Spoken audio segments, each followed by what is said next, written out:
Nom d'un clito. Nom d'un clito. Nom d'un clito. Nom d'un clito. Nom d'un clito. Nom d'un clito, le podcast qui se fout des tabous. Une exploration sans filtre ni excuse de la santé sexuelle au féminin et au masculin. Des témoignages intimes, des récits de vie, des interviews d'experts et d'expertes, des conseils et une communauté où ta voix compte. Je suis Céline Guillan, facilitatrice de l'univers Nom d'un clito. L'invitée que j'accueille aujourd'hui a créé son entreprise de coaching où elle accompagne les femmes à développer leur leadership féminin dans tous les aspects de leur vie. Aujourd'hui, Estelle vient partager avec nous un sujet assez délicat, celui de l'avortement. Bonjour Estelle, et c'est avec grande joie que je te reçois pour ce nouvel épisode. Bonjour Céline, merci pour ton accueil. Est-ce que tu pourrais te présenter rapidement et poser un peu le contexte pour cet épisode, s'il te plaît, Estelle? J'ai 45 ans, je suis maman de 2 enfants. J'aurais pu être maman de 3. Donc j'ai un deuxième et un troisième enfant. Je vais le dire volontairement. Hugo est le deuxième, Elsa la troisième, puisqu'en effet cet avortement est intervenu assez tôt dans ma vie. Aujourd'hui, en effet, j'ai accepté de discuter de ce sujet qui est encore très très tabou et je le comprends. Moi, j'ai vécu ça, j'avais 19 ans et c'était vraiment ma toute première expérience. Je pense que c'était une des premières expériences traumatisantes de ma vie. Nom d'un clito, témoignage. Est-ce que tu pourrais nous parler de l'expérience que tu as eue avec l'avortement et comment ça a influencé ton parcours personnel? C'est intervenu dans un contexte de ma vie où j'étais encore jeune, donc comme je le disais, j'avais 19 ans. Mon compagnon de l'époque, qui deviendra mon mari et avec qui j'ai vécu plus de 26 ans, était déjà donc était près de moi depuis 2 ou 3 ans. Ça faisait quand même 3 ans qu'on se connaissait. Lui venait de trouver un travail et moi j'étais encore étudiante.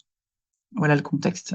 Ça va me permettre aussi d'évoquer le sujet de la contraception parce que c'est un sujet qui est encore parfois difficile à aborder peut-être auprès de nos enfants. Il y avait dans mon éducation peu de place donnée à ça. En tout cas, ça n'avait pas été un sujet qui avait été abordé avec ma mère. Je n'en fais pas le reproche aujourd'hui, surtout pas. Ça m'a pas questionné, ça m'interpellait pas. À l'époque, on avait des rapports avec préservatif. Le préservatif s'est bercé. La contraception aurait dû être un sujet important à mettre au cœur de ça, en fait. Je pense que ça, c'est un des premiers points. Quelque chose qui vient sécuriser, potentiellement, d'éviter qu'une grossesse, même si on utilisait les préservatifs, il y a un risque. Après, il y a un risque dans tout. Pour autant, la réalité est celle-là. Je me rends compte très vite, parce que je suis réglée comme une horloge, que j'ai du retard. Et aussi bizarre que ça puisse paraître, je m'autorise très vite à en parler à ma mère, en fait. J'ai pas eu peur. Et j'en parle aussi, j'ai envie de le dire parce qu'à ce moment-là, je ne sais pas du tout comment ma mère va réagir, mais je sais très bien que la seule personne auprès de qui je dois me rapprocher, c'est elle parce qu'elle va pouvoir m'accompagner. Et ça a été le cas, ma maman a vraiment été formidable à ce moment-là. À ce moment-là, je ne me pose même pas la question.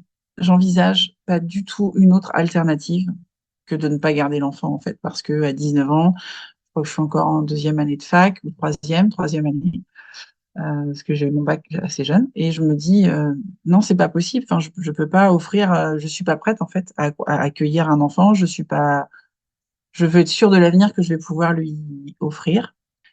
Et dans mon éducation, il n'y a jamais eu de discours qui exprimait le fait que c'était rédhibitoire ou inimaginable ou inconcevable. Voilà, c'était assez ouvert. Euh, donc voilà, donc j'ai engagé ce parcours-là, euh, qui est le parcours un peu du combattant, quand même. En tout cas, je vous parle de ça il y a 25 ans maintenant, 26. Le planning familial, le médecin qui fait faire tout ce qu'il y a à faire autour d'une grossesse pour s'assurer qu'il y a une grossesse. Et puis après, l'entretien avec cette psychologue, j'ai envie d'en parler parce que c'est une étape obligatoire dans le processus de l'avortement. Mais c'est le premier point de choc pour moi. C'est-à-dire que c'est cette première prise de conscience que ce que je vais faire est irrémédiable et que surtout, j'enlève la vie et que surtout, ça va me suivre toute ma vie. Puisque cette psychologue me dit, euh, mais Estelle, êtes-vous consciente que quand vous aurez un enfant, ça sera pas le premier. Et cette phrase m'électrochoque vraiment. Ça vient me marquer vraiment. Puis l'échographie qui vient me marquer parce qu'en effet, on voit ce fœtus et on entend le cœur. Donc je me dis, waouh. Mais je sens qu'il y a cette espèce d'entre-deux-mondes où, bon, bah, ok, il est là. Donc je sais qu'il est là, je sais qu'il a existé. Et c'est nécessaire, je pense. C'est quelque chose d'important parce que quand bien même c'est choquant, ça va permettre pour pour l'après de processer, en fait. Il a bien existé un enfant. Et donc, il y aura un deuil à faire d'une certaine manière. À ce moment-là, on n'en est pas conscient. On est juste dans un espèce de rail en se disant, bon, bah, faut que ça se termine au plus vite. Mais il n'y a pas de, je ressens pas de culpabilité pour autant, parce que je suis sûre de moi, donc ça, c'est important. Puis le jour de l'intervention, qui est une intervention par médicament, puisque j'étais assez tôt. Et le deuxième choc, ça va être de, très rapidement, hein, sous 2 heures à peu près, le processus d'évacuation du fœtus se fait mécaniquement en allant aux toilettes. Et là, je suis désolée de donner des détails, mais c'est une réalité, de ressentir l'évacuation de l'enfant et de le voir, du coup, parce que c'est quand même très brutal ça. De, il s'en va, j'appuie sur la chasse d'eau en fait, hein. Mm. La vie reprend avec comme une suite de grossesse, donc un côté qui me gêne, très hémorragique. Pareil, je m'attendais pas à ça. J'ai jamais été mère, je sais pas comment on fait la suite d'une grossesse. Bon bah voilà, bien sûr, c'est un retour de couche, donc un retour de couche avec des règles très très abondantes qui font que je dois me justifier d'aller souvent me changer, de tâcher. Et là, je me dis, waouh, ça, c'est pas cool, hein. Et du coup, j'en parle. Et en fait, très inconsciemment et très naturellement, j'ai assumé d'exprimer ce qui venait de se passer plutôt que d'en faire quelque chose de tabou et honteux, en fait. Très vite, j'ai ressenti que, OK, cet enfant, il aura toujours une place là, il est là, hein. Je sais qu'il a été là, et donc j'y pense pas toutes les 5 minutes, je n'y ai pas pensé toutes les 5 minutes, mais à ce moment-là, je sais que bon bah voilà, ça va faire partie de ma vie euh, et qui va prendre une place particulière. Par contre, voilà, très vite, j'explique que je suis passée par là quand l'opportunité se présente, hein. C'est pas à table entre le fromage et la salade. Tiens, en fait, faut que je vous parle d'un truc. Non, parce qu'il faut quand même, il y a quand même. Mais quand il y a une situation où quelqu'un, une jeune femme, très souvent, ou des couples vont évoquer la situation ou le sujet ou une difficulté ou un tel, j'en profite pour en parler. Nom d'un clito, abonne-toi et like tes épisodes favoris. Je pense que à ce moment-là, il y a un sujet très libératoire de OK, faut que je dise, faut que je dise que j'ai fait ça, comme pour qu'en face, je perçoive un jugement ou pas de jugement. J'ai jamais reçu aucun jugement négatif, en tout cas, personne m'a. Alors des fois, oui, des yeux grands ouverts parce que je sais ce que ça représente et je sais ce que ça peut, comme ça, la symbolique que ça peut avoir pour certaines personnes ou même au regard de certaines croyances. Donc voilà. Le contexte et le début, il est celui-là au début et dans les années qui vont suivre. Pas de traumatisme, vraiment. Puis je continue ma vie et ça part. Puis vient ma première grossesse désirée, je veux dire désirée, puisque c'est donc ma deuxième grossesse. Et là, c'est réel. C'est-à-dire, je ne pense à rien d'autre que c'est pas ma première. C'est-à-dire que cette phrase que m'a dit la psychologue, elle est là. Ben non, c'est pas mon premier enfant. J'ai déjà vécu ça. Et du coup, je reconnais des symptômes de nausée, de fatigue intense, de, de seins gonflés, de waouh, bah ouais, je suis bien enceinte puisque je l'ai déjà vécu. Et ça vient un peu quand même, ça vient un peu là, l'événement revient à ce moment-là. J'en fais pas plus qu'à que ça, mais c'est présent. Cette phrase, elle va me suivre vraiment très longtemps. Et à la grossesse d'Elsa, ma deuxième grossesse désirée, troisième grossesse. C'est-à-dire que à chaque étape de future maternité, cet événement va revenir. Et là, je me dis, tiens, quel âge il aurait? Et tu m'as dit que tu as pu, tu as ressenti le besoin et t'as pu en parler rapidement à ta maman à l'époque. Euh, de quelle façon ton entourage, direct ou indirect, a réagi et t'a soutenu ou pas face à cette décision d'avorter? J'ai vraiment eu beaucoup de chance parce que j'ai été soutenue tout de suite. J'ai pas eu ni de jugement de ma mère ou de la maman de mon compagnon à l'époque, qui, elle, craignait, c'était sa plus grosse peur, c'était que ça nous arrive. Bon, ben, voilà, la peur n'évite pas le danger, euh, mais pas de jugement du tout, au contraire, plutôt de la bienveillance, beaucoup de douceur. Voilà, chacun s'est assuré que j'allais bien. Mon compagnon, lui, dans tous les cas, m'avait dit, quoi qu'il arrive, on assumera. Donc, il n'avait pas du tout rejeté, lui, à ce moment-là. Il n'y a pas du tout eu d'injonction. Personne m'a contrainte, en fait. Par contre, tout le monde a accepté et accueilli mon choix, sans jugement, sans questionnement plus approfondi. Voilà, ça s'est fait vraiment très simplement.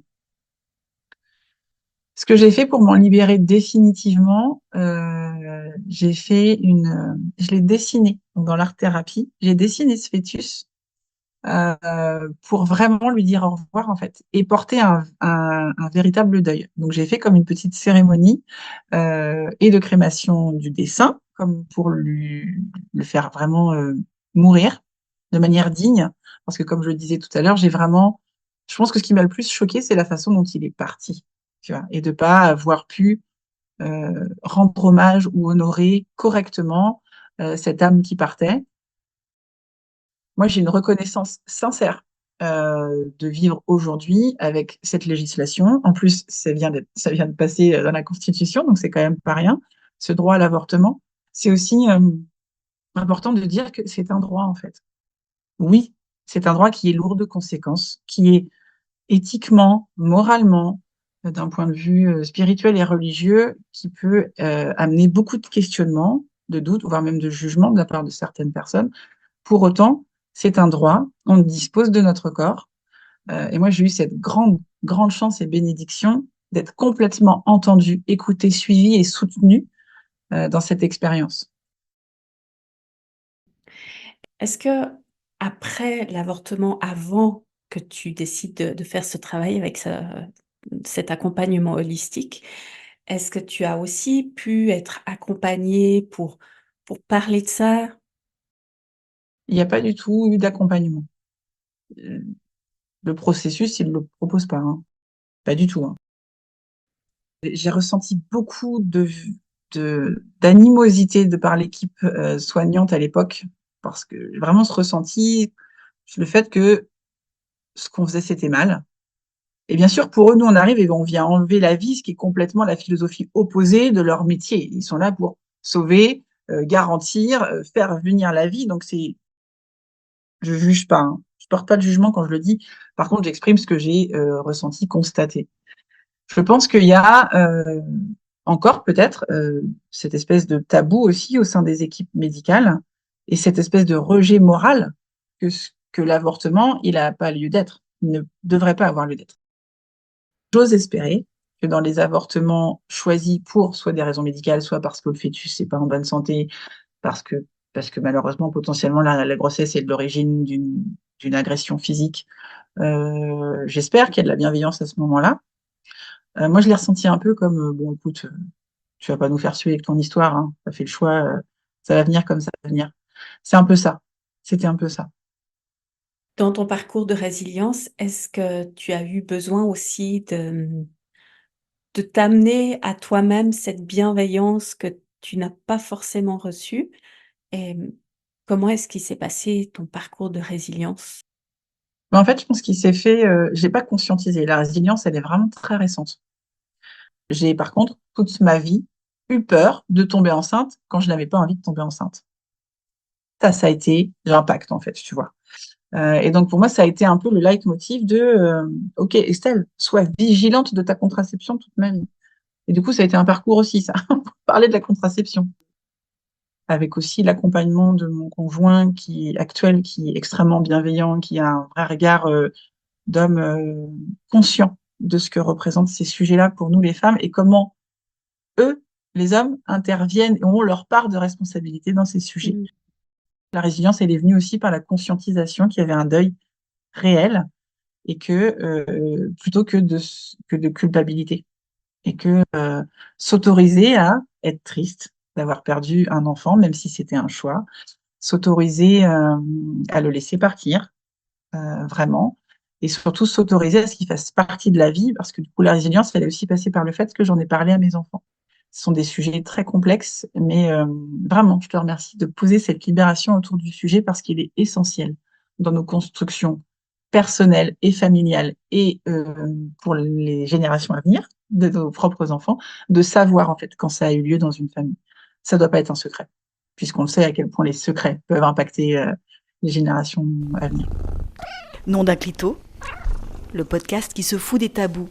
Effectivement, il y a eu pendant des années, des générations, des secrets là autour et même si c'est pas exprimé verbalement, ça se ressent dans l'atmosphère, dans l'énergie et c'est tellement plus sain d'en parler et tout ça, ça me fait me poser la question: comment est-ce que tu espères que ton expérience personnelle, avec tout ce que tu as pu conscientiser, comment est-ce que tu espères qu'elle puisse aider ou inspirer d'autres femmes et peut-être même d'autres hommes qui sont confrontés à des situations similaires? J'espère que ça pourra les aider à lever une forme de culpabilité potentielle. Il sera là, hein. Je pense que c'est une émotion presque nécessaire à traverser, mais en tout cas que ça pourra faciliter la traversée de cette émotion-là. Ça pourra leur permettre d'oser en parler si malheureusement une situation se présente où ça doit être un choix à prendre, une décision à prendre, voilà, qui se sentiront plus libres de le faire, parce que le sujet c'est ça, soit comment est-ce qu'on peut se sentir libre de le faire, mais surtout d'écouter leur intuition profonde et les convictions profondes qui vont se présenter à ce moment-là, sans avoir peur de ce qui va se dire autour, parce que c'est aussi ça le sujet. Une fois de plus, le regard de la société, le regard des personnes qui nous entourent, mais ça reste une expérience unique, personnelle et de couple. Et à mon sens, ça ne sort pas de ça, en fait. Et dès lors qu'on a cette chance, comme je le disais tout à l'heure, de pouvoir le faire, puisque dans nos pays, c'est autorisé, la seule question qui doit se poser, c'est comment est-ce qu'on est prêt à le traverser? Voilà. Une question, la dernière question. Avec ce recul que tu as pu avoir et que tu as actuellement, qu'est-ce que tu aurais envie de dire à cette, jeune fille que tu étais, cette jeune femme, à Estelle, qui avait 19 ans, pour la soutenir au mieux face à cette initiation? Je vais lui dire bravo de t'écouter, bravo de l'avoir fait. On l'a fait, toi et moi. Sois sereine, la suite va bien se passer. Tu vas réussir à traverser cette épreuve plutôt facilement. Et comme je l'ai dit la dernière fois, je t'aime, je suis fière de toi. Parce que ça doit pas détruire l'amour qu'on se porte à nous, en fait. En tout cas, dans ce que j'ai compris de ce que tu disais, que tout le parcours de résilience et tout ce chemin, ce cheminement intérieur, cette introspection que tu as pu faire, t'a aidé aussi à ne pas culpabiliser là où il y aurait pu avoir de la culpabilité, à être en paix et à faire ce processus de deuil et à finalement donner naissance et ça je trouve très beau d'avoir pu donner naissance à cet enfant d'une manière complètement différente, beaucoup plus douce en ayant fait, de l'art-thérapie et Ouais, puis en ayant parlé de cet enfant à son petit frère et sa petite sœur. exactement. Et merci d'avoir écouté cet épisode de Nom d'un clito. À très, très bientôt. Merci Estelle. Merci Céline. Rappelle-toi, chaque voix compte. Nom d'un clito, un espace ouvert à toutes et tous. Pour tout savoir sur l'univers Nom d'un clito et ne rater aucun épisode, like et inscris-toi à la Clito News. À bientôt!